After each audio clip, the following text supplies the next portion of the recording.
Hello, Math 116 Technical Math 2 students. Welcome to Dewey's MathMaker video series, video number 1. This is actually a test video that I do want you to listen to. That's very important. It is to make sure that you can see my screen and hear what I'm saying adequately, that you could learn from this video in the future, because video number 2 will likely be the next lesson in chapter 8, circles and circular motion. We still have to cover a little bit more of angular and linear velocity, get your questions answered, and also do a review session so that you can prepare your first written assignment that will take the place of the chapter test for chapter 8. So welcome. I'm hoping you can see the screen adequately. You'll see here some things done in ink. That's done with my stylus on my 9-year-old laptop and tablet. It's a little bit difficult to write with at times, but when I work out problems, I'm probably going to have to use the stylus. You also are seeing some text blocks that I was able to insert. Unfortunately, they don't have mathematical symbols. I may have to try to work on that. I don't know currently how to insert any mathematical symbols at all. It's not a very sophisticated program, frankly.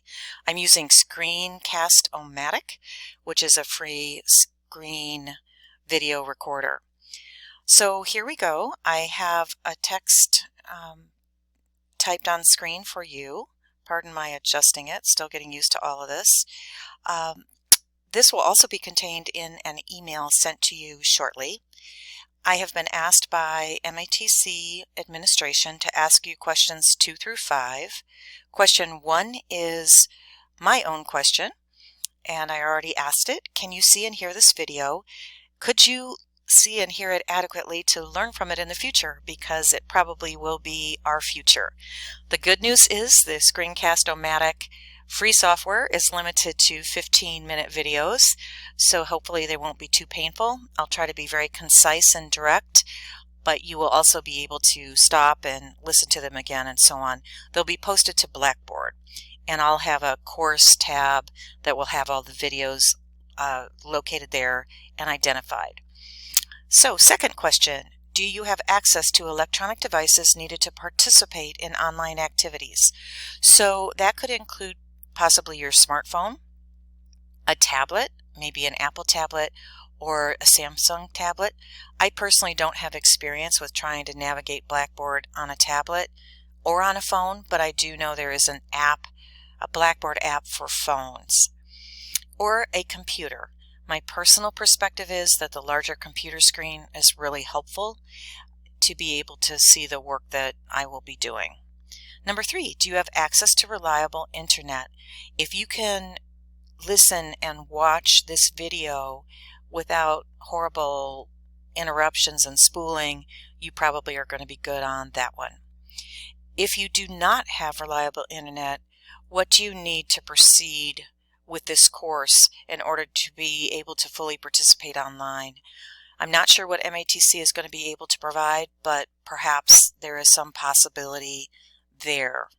I know at the K through 12 level, one of the large internet providers in our area, I think, is providing a certain amount of internet.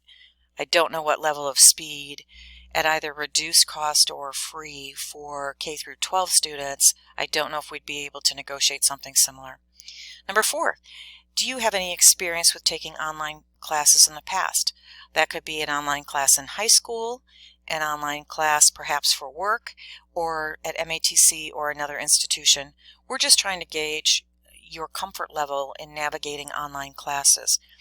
Obviously, to this point in the semester, I have been using Blackboard, both announcements, gradebook, and posting documents like answer keys to Blackboard.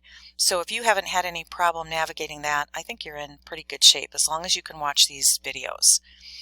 We will be using the student supplement and the student textbook, so hopefully you have both of those at home with you and they're not locked up at an MATC locker. If by chance they're at an MATC locker, please let me know and we'll see if we can somehow get you access to those. Finally, are there any barriers that you foresee? Whoops, typo there on foresee. Sorry about that. Or are concerned about that would prohibit you from successfully completing this course online. I don't know specifically what those barriers might be, but you let me know.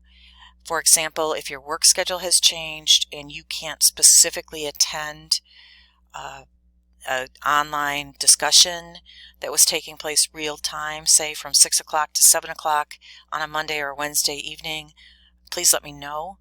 I guess I could try to record those. Anyhow, these questions will be in an email sent to you shortly from me. Please respond as soon as you reasonably can to that email. As always, my phone number is on Blackboard, but here it is again. I hope that you're healthy and able to navigate the current challenges facing us. I know each one of us probably has different challenges, and I'm thinking of all of you. I want you to know that I will do my level best to help each one of you get through this course successfully, get credit for it, and move on. I know we have several people that this is the final class for their graduation. And of course, I don't know what I just did to my screen. I am sorry about that. I think you saw all the text anyway. I'll work on it. Thanks, guys. Do respond. I appreciate it. Bye.